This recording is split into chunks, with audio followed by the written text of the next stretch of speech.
الحمد للہ رب العالمین والصلاة والسلام علی اشرف الانبیاء والمرسلین محمد بن عبد اللہ الامین وعلی آلہ واصحابہ الطیبین الطاہرین، اما بعد فاعوذ باللہ من الشیطان الرجیم، بسم اللہ الرحمن الرحیم۔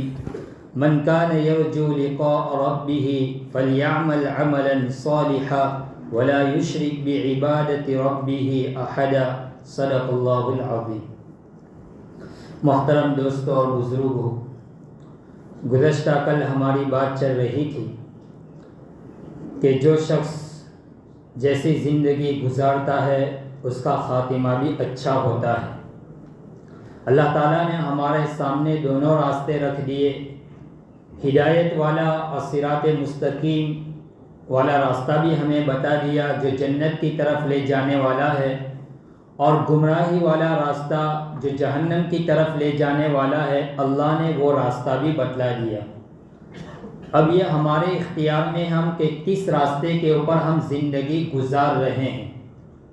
اور آپ حضرات کے سامنے یہ بات بھی آئی تھی کہ جب سے اس دنیا کا وجود ہوا، اللہ تعالیٰ نے آدم علیہ نبینا علیہ السلام سے لے کر اب تک جتنے لوگ دنیا میں آئے، جنہوں نے اللہ کی نافرمانی میں زندگی گزاری، ان کا اختتام، ان کا خاتمہ اچھا نہیں ہوا۔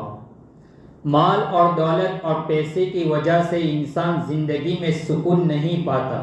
ہمیشہ یہ بات یاد رکھنے کی ہے کہ انسان جب نافرمانی میں زندگی گزارتا ہے تو اس کو چین اور سکون نہیں ملتا۔ مال اور دولت اور جائیداد یہ چیز ایسی نہیں ہے کہ جو انسان کو سکون دلائے۔ سکون تو ملے گا اللہ کے ذکر میں، الا بذکر اللہ تطمئن القلوب، کہ دلوں کو جو اطمینان ہوگا، جو سکون پہنچے گا، وہ اللہ کے ذکر سے ہی پہنچے گا۔ جنہوں نے اللہ کی فرما برداری میں زندگی گزاری، ان کا انجام بھی بڑا اچھا ہوا۔ آپ کے سامنے کل واقعات بھی آئے۔ تو بہرحال میرے بھائیوں، جو شخص اللہ کی ملاقات کا اپنے دل میں یہ اشتیاق اور یہ تمنا رکھتا ہے کہ وہ اللہ کی ملاقات کرے، تو اس کو چاہیے کہ وہ نیک اعمال کرے، اللہ کے ساتھ کسی کو شریک نہ کرے۔ من کان یرجو لقاء اللہ، من کان یرجو لقاء ربہ فلیعمل عملا صالحا ولا یشرک بعبادۃ ربہ احدا۔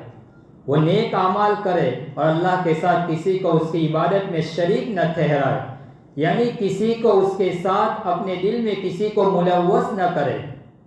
یہ ہے تو میرے بھائیوں، یہ رمضان المبارک کا مہینہ ہے، اللہ کی رحمت کا خزینہ ہے۔ اس مہینے میں ہمیں اللہ سے جہاں بہت ساری دعائیں کرتے ہیں، وہاں ایک اہم دعا یہ بھی کرنی ہے جو میں نے آپ کو کل بتلائی تھی کہ ہمیں اللہ سے یہ دعا مانگنی ہے کہ اللہ تو ہمیں ایسی زندگی عطا فرما کہ آخری لمحے میں ہمیں کلمہ نصیب ہو جائے، آخری لمحے میں ہمیں کلمہ نصیب ہو جائے۔ جس کا انجام اچھا ہوتا ہے اس کی سب چیزیں اچھی ہوتی ہے۔ تو انجام کو دیکھا جاتا ہے کہ انجام کیسا ہے۔ جب انجام اچھا ہوگا تو ساری زندگی اچھی ہو گئی۔ جناب رسول اللہ صلی اللہ علیہ وسلم نے فرمایا، کما تعیشون تموتون، جیسی زندگی گزارو گے ویسی موت آئے گی۔ تو اصول یہ بنا کہ جس کی زندگی محمود اس کی موت بھی محمود، جس کی زندگی مذموم اس کی موت بھی مذموم۔ اب یہ ہمارے اختیار میں ہے کہ ہم دیکھیں کہ ہم کس سمت کی طرف چل رہے ہیں۔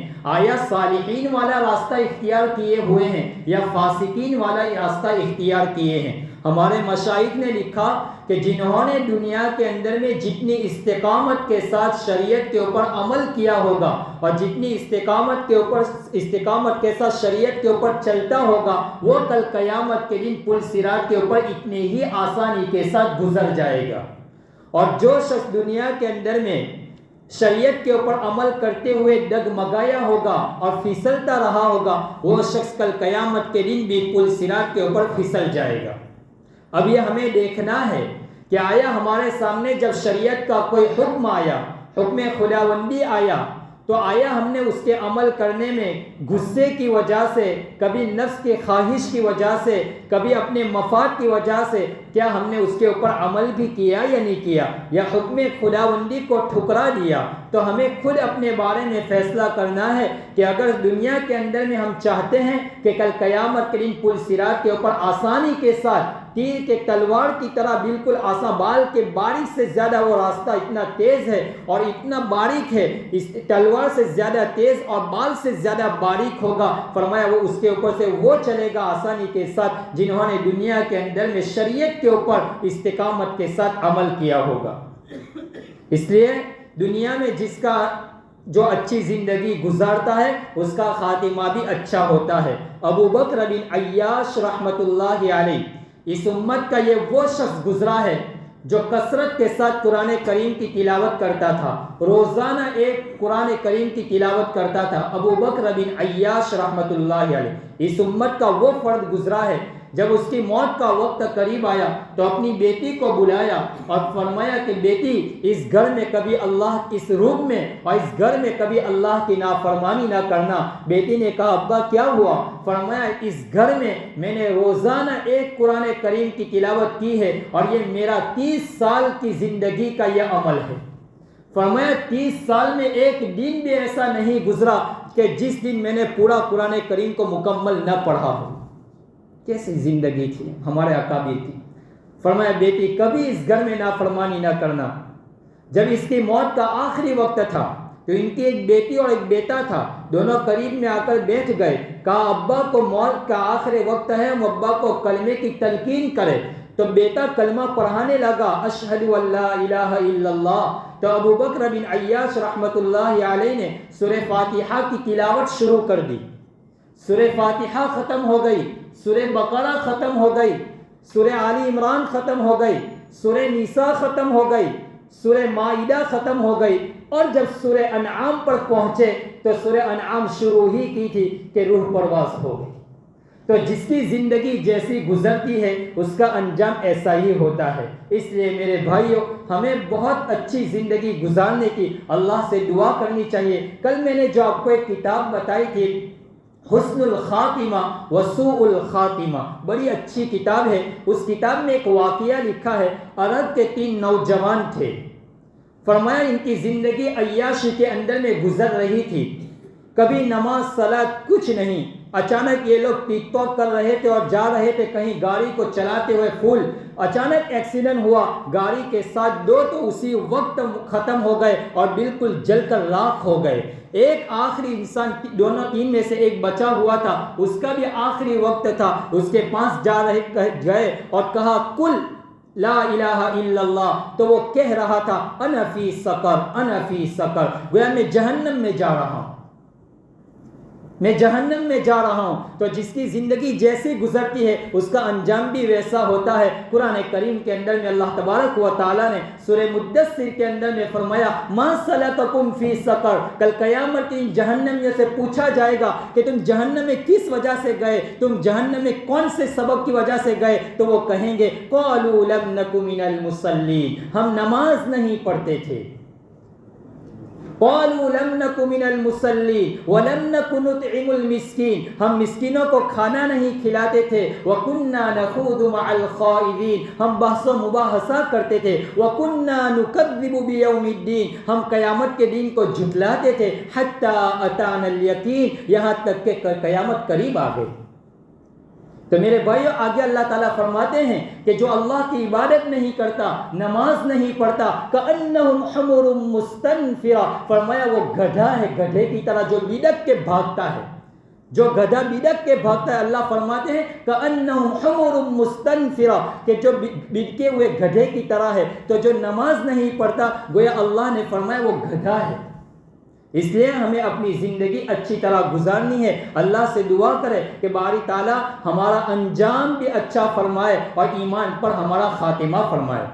تو میں نے جو آپ حضرات کے سامنے کل کہا تھا کہ 10 اسباب ہے کہ جن کے اختیار کرنے سے انشاءاللہ ایمان پر خاتمہ بالخیر نصیب ہوگا اور موت کے وقت کلمہ نصیب ہوگا. وہ 10 چیزیں کون سی ہیں؟ ان میں سے سب سے پہلی چیز جو خاتمہ بالخیر میں معاون ثابت ہوتی ہے وہ ہے نگاہ کی حفاظت.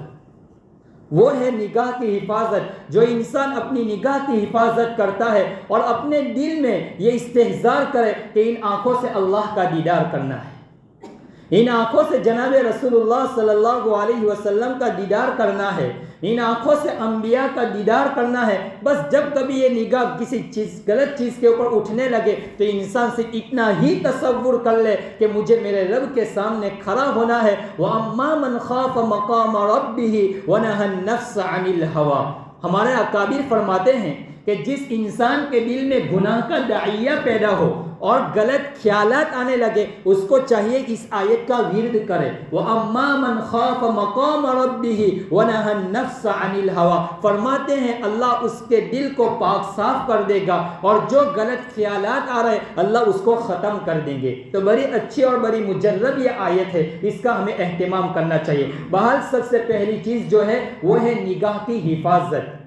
نگاہ کی حفاظت. جو انسان بڑی پرہیزی کرتا ہے وہ بہت نقصان دہ ہے، اللہ کو یہ پسند نہیں ہے. اس لیے میرے بھائیوں اپنی نگاہ کی حفاظت کرے.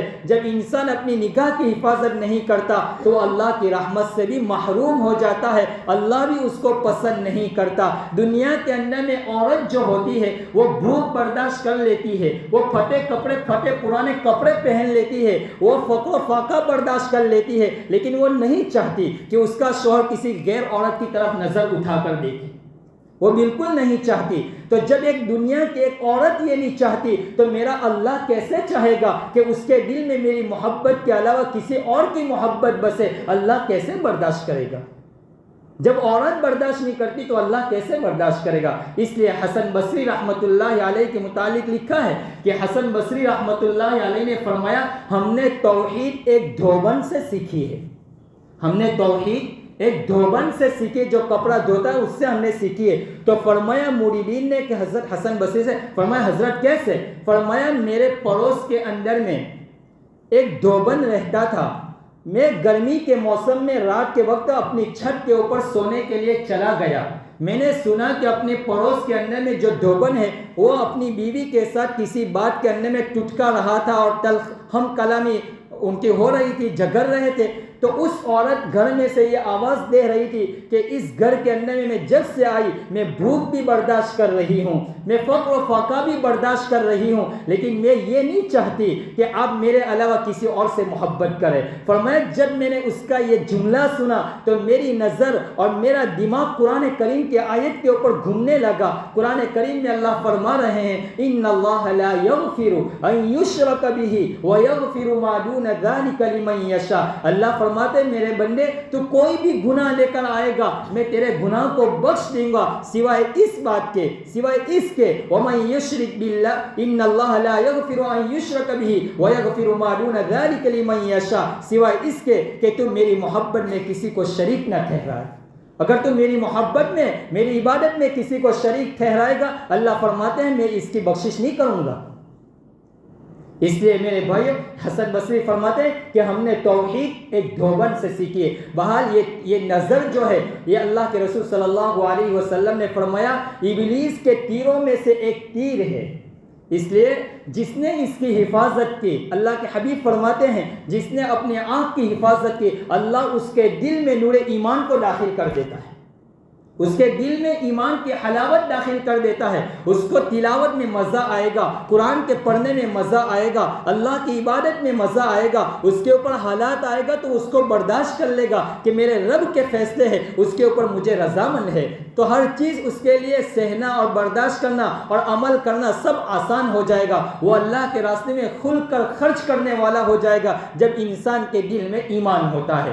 تو جو 10 اسباب میں سے پہلا سبب ہوا کہ اپنے آنکھ کی حفاظت کرے. نمبر 2 انسان کو چاہیے کہ اگر وہ موت کے وقت اس کو کلمہ نصیب ہو تو اس کو چاہیے مسواک کا اہتمام کرے. مسواک کا امام شامی رحمت اللہ علیہ نے لکھا ہے کہ مسواک کس طرح پکڑا جائے اور مسواک فرمایا اہتمام کے ساتھ کیا جائے. فرمایا مسواک کو یہ 3 انگلیاں بیچ میں رکھی جائے اور اس طرح ایک چھوٹی انگلی اس طرح اور انگوٹا اس طرح پکڑ کر پھر کہا مسواک کیا جائے. یہ سنت ہے. امام شامی رحمۃ اللہ علیہ نے یہ طریقہ لکھا ہے. بہرحال مسواک کا اہتمام کریں. انسان مسواک کرتا ہے تو اس کو موت کے وقت کلمہ نصیب ہوتا ہے. موت کے وقت کلمہ نصیب ہوتا ہے مسواک کرنے والا. نبی اکرم صلی اللہ علیہ وسلم نے فرمایا لولا ان اشق علی امتی لامرتهم بالسواک. اگر مجھے میری امت کے اوپر یہ خطرہ نہ ہوتا تو میں اس کو موت کے وقت میں اس کو ہر وقت وضو کے وقت میں مسواک کو فرض کر دیتا کہ مسواک کرنا ضروری ہے. تو اس سے آپ اندازہ لگائیے کہ مسواک کتنی بڑی چیز ہے. اس کو معمولی نہ سمجھے. تو پہلی چیز ہو گئی کہ نگاہ کی حفاظت کی جائے اور دوسری چیز ہے کہ مسواک کا اہتمام کیا جائے. انشاءاللہ بقیہ جو اسباب ہے اس کو آئندہ کل بیان کیا جائے گا. وآخر دعوانا ان الحمدللہ رب العالمین.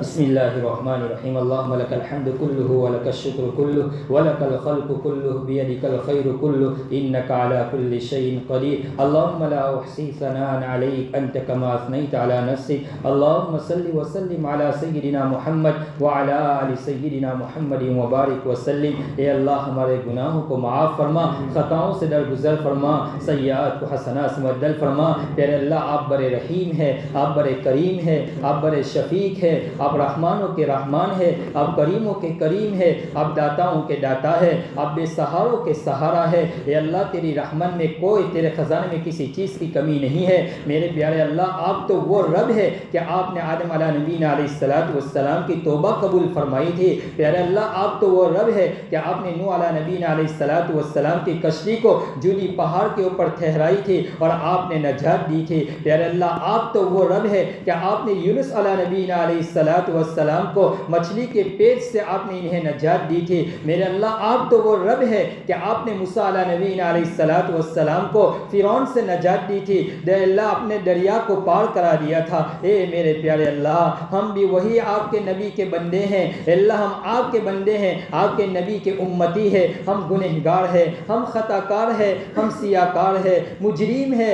اللہ رات بھی ہمارے گناہوں میں گزری ہے, دن بھی ہمارا گناہوں میں گزرا ہے. اللہ تیری نعمت کھا کر تیری ناشکری کرتے رہے, تیری نعمتیں کھا کر تیرے ساتھ بغاوت کرتے رہے. تو ہمارے اوپر اپنی نعمتوں کے دروازے تو نے کھول دیے اور ہم تیری نعمتیں کھا کر تیری ناشکری کرتے رہے. میرے مولا ہم تیرے ہی باقی بندے ہیں, گنہگار ہیں. پیارے اللہ آپ رحم و کرم کا معاملہ فرما دیجئے. اللہ ہم اپنے گناہوں کا اعتراف کر رہے ہیں, ہم اقرار کر رہے ہیں, ہم مجرم ہیں. رب کریم آپ ہمارے گناہوں کو معاف فرما دیجئے. اللہ آپ تو 70 ماؤں سے زیادہ پیار کرنے والے ہیں. اللہ دنیا کی ایک ماں اپنے بیٹے سے کود کود کر محبت کرتی ہے. جب بیٹے کو کوئی مارتا ہے بیٹا روتا ہوا گھر میں آتا ہے, امی کہتی ہے بیٹا تجھے کہاں مارا, کہاں لگا, ماں وہاں ہاتھ پھیر دیتی ہے, بیٹے کا رونا ختم ہو جاتا ہے. میرے اللہ آپ تو ماں سے زیادہ پیار کرنے والے ہیں. میرے مولا ہم بھی گناہوں میں لوٹ پوٹ ہو چکے ہیں, گناہوں میں لوٹ پوٹ ہو چکے ہیں. اللہ ہم اپنے گناہوں کو لے کر آپ کے دربار میں حاضر ہوئے ہیں. آپ ہمیں معاف فرما دیجئے, ہمارے گناہوں کے اوپر معافی کا قلم پھیر دیجئے. قیامت کے دن مجرموں میں ہمارا شمار نہ فرمانا. اللہ قیامت کے دن مجرموں میں ہمارا شمار نہ فرمانا. اللہ جس طرح دنیا میں ہمارے گناہوں کے اوپر پردہ ڈال دیا, رب کریم قیامت کے دن بھی ہمارے گناہوں کے اوپر پردہ ڈال دیجئے. اللہ ہمارے گناہوں کی وجہ سے اپنی نعمتوں سے ہمیں محروم نہ فرمانا. اللہ ہمارے گناہوں کی نحوست کی وجہ سے اپنی نعمتوں سے ہمیں محروم نہ فرمانا. اللہ رمضان کی نعمتوں سے مالا مال فرما, رحمتوں کا خزانہ ہماری جھولیوں میں بھر دیجئے. اے اللہ ہمارا ایمان پر خاتمہ نصیب فرما, ایمان پر خاتمہ نصیب فرما, نحوست والی موت سے ہماری حفاظت فرما. اے اللہ یہ تیرے سارے بندوں کو قبول فرما, سب کے لیے روزی کے دروازوں کو کھول دیجئے. اے اللہ سب کے لیے فتوحات کے دروازوں کو کھول دیجئے, سب کے مستقبل کو روشن بنا دیجئے, سب کے مستقبل کو روشن بنا دیجئے. ہم سب کو عافیت والی زندگی نصیب فرما, دنیا میں بھی بھی عافیت نصیب فرما اللہ، موت کے بعد آخرت میں بھی عافیت نصیب فرما دیجئے پیارے اللہ، تیرے رضا والی زندگی نصیب فرما، نافرمانی میں زندگی گزارنے سے ہماری حفاظت فرما اللہ، ایسے قرآن پڑھنے والا بنا کہ جس سے تو سن کر خوش ہوتا ہو، ہمیں ایسی لذت نصیب فرما اللہ، قرآن کے پڑھنے میں مٹھاس نصیب فرما دیجئے، شریعت و سنت کے اوپر عمل کرنے میں ہمارے لیے آسانی پیدا فرما دیجئے اللہ، ہمارے نفس اور ہمارے نفس و شیطان کے فندے سے ہماری حفاظت فرما لیجئے، ان کے مکر و فریب سے ہماری حفاظت فرما لیجئے پیارے اللہ، ہمیں اپنا محبوب اور مقبول بندہ میں شمار فرما دیجئے اے اللہ، ایک نظر ڈال دیجئے ہمارا کام بن جائے گا اللہ، فلسطین اور غزہ کے مظلومین کی مدد فرما دیجئے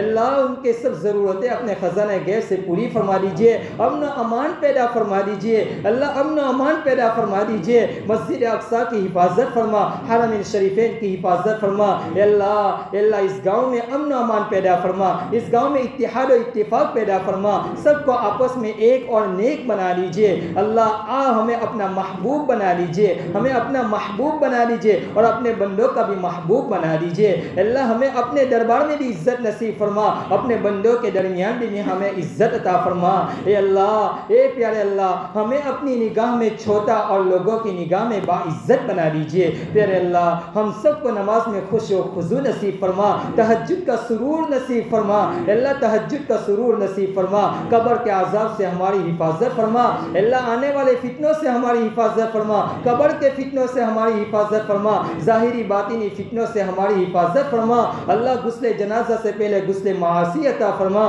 کفن سے پہلے تقوی والا لباس عطا فرما، ہمارے معتکفین کے اعتکاف کو قبول فرما اللہ، دنیا میں جہاں جہاں تیرے گھروں میں اللہ، تیری مساجد میں جن تیرے بندوں نے اعتکاف کیا ہے سب کو قبول فرما لیجئے، سب کو قبول فرما لیجئے اللہ، ان کے اعتکاف کی برکت سے ہم سب کی مغفرت فرما لیجئے، ہم سب کی مغفرت فرما لیجئے پھر اللہ، ہمارے تمام اعمال کو قبول فرما، اعمال صالحہ کرنے کی توفیق نصیب فرما اللہ، یہ تیرے جتنے بندے یہاں بیٹھے ہیں اپنے دلوں میں اللہ امنگ اور تمنائیں لے کر بیٹھے ہیں کہ رمضان المبارک کا مہینہ ہے، رحمت اتر رہی ہے، مغفرت کا عشرہ ہے اے اللہ، جہنم سے برات کا عشرہ ہے، اللہ کی طرف سے مغفرت ہو رہی ہے اے پیارے اللہ، یہ امید لے کر بیٹھے ہیں کہ آج تو کریم کے در سے ہم سب کی مغفرت ہو جائے گی، جہنم سے برات کا فیصلہ سنا دیا جائے گا، رب کریم ہم سب کی مغفرت فرما دیجئے، ہماری جھولیوں کو بھر دیجئے اللہ، ہماری ہر ضرورتوں کو اپنے خزانہ غیب سے پوری فرما، تیری ذات کے علاوہ کسی کے سامنے ہاتھ پھیلانے سے ہماری حفاظت فرما،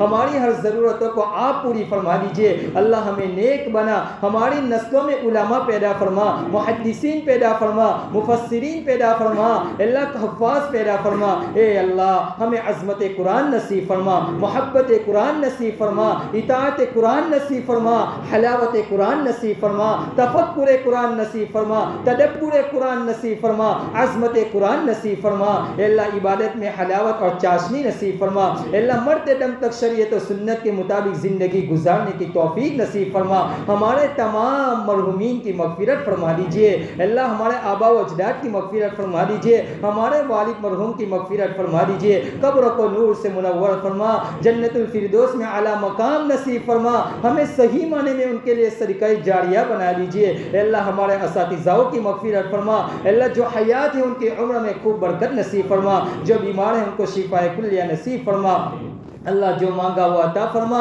جو مانگنے سے رہ گئے اپنی شان عطا فرما اے اللہ، رمضان کے جو ایام باقی رہ گئے رب کریم ان کی صحیح قدردانی کی توفیق نصیب فرما اللہ، ہم آپ سے امید کرتے ہیں، ہم آپ سے بھیک مانگتے ہیں کہ ہماری زندگی میں بار بار یہ رمضان المبارک کا مہینہ آئے اور ہمیں نیک اعمال کی توفیق ملے اللہ، ہماری زندگیوں میں عمر دراز عطا فرما، ہمیں عمر دراز عطا فرما اللہ، اعمال صالحہ کی بھی توفیق نصیب فرما، جو مانگا وہ عطا فرما، جو مانگنے سے رہ گئے اپنی شان عطا فرما، وصلی اللہ تعالی علی خیر خلقہ محمد